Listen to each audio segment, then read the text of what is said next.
Что если однажды вы обнаружите, что почти вся ваша жизнь и все, что вы знаете, было ложью?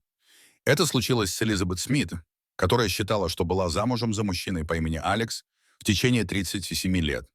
Но однажды она обнаружила, кем он был на самом деле. Наша история начинается утром 5 апреля 1985 года. Человек по имени Алекс Смит работает уличным торговцем и отправляется в торговую поездку, и его семья не ожидала его в ближайшие дни. Алекс был женат на Элизабет, и у них было 5 детей. У некоторых уже были собственные дети. Это был счастливый брак. Элизабет любила своего мужа и доверяла ему. Алекс всегда был хорошим компаньоном, заботливым отцом и отличным работником. Он был добрым человеком, который любил играть на гитаре, ездить на рыбалку и ходить в поход на свежем воздухе. Никто не ожидал от него чего-то необычного. С 1984 года Алекс уже занимался продажей ресторанного оборудования местным гостиничным компаниям. Для него было нормальным находиться в отеле пару ночей подряд. Но он поддерживал связь со своей женой, звоня ей из отелей, в которых останавливался. Но однажды Лейла, дочь Алекса и Элизабет, увидела машину своего отца, припаркованную на дороге. Она ехала со своим мужем Питом в соседний город за покупками. Они на мгновение остановились, чтобы узнать, как дела у Алекса. Но когда они подошли к машине, то увидели, что она пуста. Лейла и Пит направились к реке, предполагая, что Алекс будет ловить там рыбу, но не смогли найти никаких следов. Лейла начала беспокоиться и позвонила матери. У Алекса были проблемы с сердцем, и он принимал достаточное количество лекарств, чтобы держать его под контролем. Но если его сердце начинало болеть, он возвращался к машине и звонил своей жене. Элизабет призналась, что ничего не слышала о своем муже за последние 24 часа. Лейла позвонила в местное отделение полиции и в ближайший отель, чтобы узнать, есть ли у них какие-либо новости.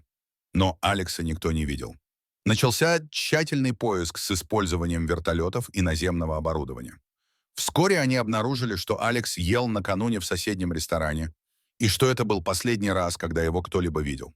Элизабет сказала полиции, что у ее мужа была дурная привычка носить с собой много наличных.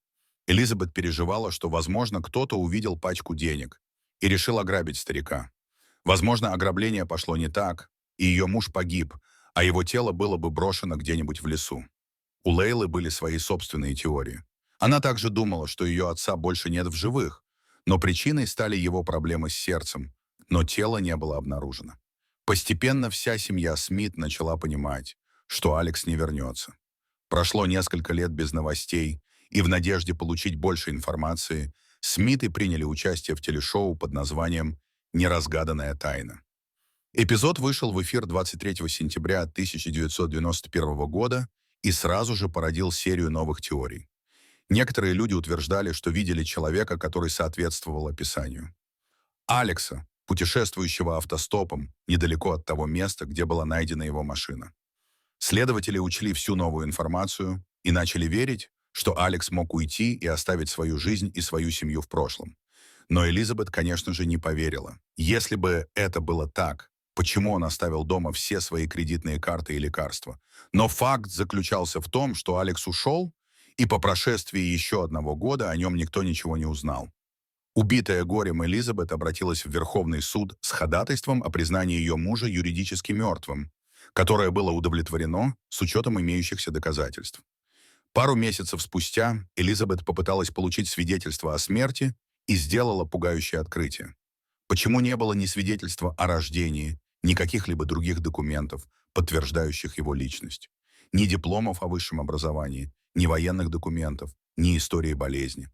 Как будто Алекс Смит не существовал до того, как он женился на ней, как будто он сам это придумал. Теперь впервые Элизабет начала сомневаться в человеке, которого любила всю жизнь. Она также начала сомневаться в себе, потому что как она могла поделиться своей жизнью с человеком, у которого, по-видимому, был большой секрет? Лейла также начала задаваться вопросом об истинной личности своего отца. Она не сомневалась в нем, как в человеке, потому что знала, что мужчина, который ее воспитал, был искренне добрым, честным и заботливым. Но она действительно начала понимать, что Алекс что-то скрывал. Теперь они могут никогда этого не узнать. Алекс покинул их и оставил за собой след вопросов без ответов. Затем был прорыв. На другом конце страны, в Торонто, поступило сообщение об исчезновении человека. Этот человек также был уличным торговцем, его звали Дэвид, и его внешность имела странное сходство с внешностью Алекса. Дэвид жил в пансионате и оттуда совершал поездки, продавая мясные продукты в местном сообществе. Друг сообщил об исчезновении Дэвида, и когда полиция позвонила в пансионат и обыскала комнату, она нашла фотографию. На фотографии был Алекс с внуком на руках, и сразу стало ясно, что Дэвид и Алекс – это один и тот же человек. Для его жены и детей было шоком узнать, что он все еще жив. Но почему он ушел? И где он был сейчас? Неужели он снова исчез? Но оказалось, что на этот раз Алекс был в длительной торговой поездке и вернулся в пансионат через несколько дней. Когда он добрался до своей комнаты, он был удивлен, увидев доказательства того, что там была полиция. Он подошел к хозяйке пансионата и спросил, что случилось. Она сказала ему, что за ним приехала полиция, что кто-то сообщил о его исчезновении. Алекс удивился и снова бросился бежать. Когда позже полиция вернулась в пансионат, его уже не было. Тем временем его семья оставила письмо, в котором попросила его вернуться домой. Они все еще любили его, и хотя было очевидно, что ему придется давать объяснения, они примут его таким, какой он есть. Они и представить себе не могли, что его секрет может быть таким большим, что навсегда изменит их взгляды о нем. Все это стало известно в 1992 году, когда кто-то в другом канадском городе увидел его на улице и узнал его по программе телевидения. Они вызвали полицию, и Алекса доставили на допрос. Он, наконец, объяснил, от чего бежал, что скрывал все эти годы. Он сказал, что его настоящее имя Майкл Шелби, и что в 1946 году, когда ему было 26 лет, кто-то ограбил офис, в котором он работал. Его обвинили, и чтобы избежать ареста за преступление, которого он не совершал, он решил скрыться. Его имя было изменено на Алекс Смит, а остальное уже история. Алекс в основном жил ложью все эти годы. Печально то, что обвинения, выдвинутые против него все эти годы, вероятно, давно сняты, и он зря скрывался за фальшивой личностью, опасаясь, что его обнаружат в любой момент. Теперь остается вопрос, почему он решил сбежать, когда ему вот-вот исполнится 65 лет? Почему бы не продолжить жить своей жизнью, как Алекс Смит, и не остаться со своей семьей? Оказывается, приближаясь к своему пенсионному возрасту, он понял, что ему нужно будет предъявить свидетельство о рождении, чтобы получить свою пенсию, но, конечно же, у него его не было, и он не мог сказать правду своей семье, поэтому сбежал. Но теперь правда стала известна, и, пропав без вести на 5 лет, Алекс Смит вернулся к своей семье. Доверие к нему, конечно, было серьезно подорвано, и им пришлось бы начинать все сначала, чтобы восстановить свою связь, но постепенно они это сделали, и жизнь продолжалась.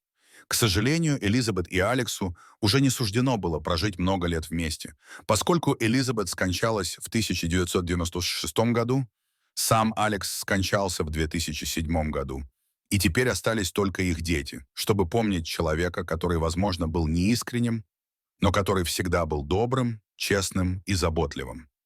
Дорогие зрители, а вы бы сбежали, как это сделал Алекс? Или рассказали бы правду своей семье? Расскажите, пожалуйста, в комментариях. А если вам понравилось это видео, то ставьте лайк и подписывайтесь на наш канал. До свидания.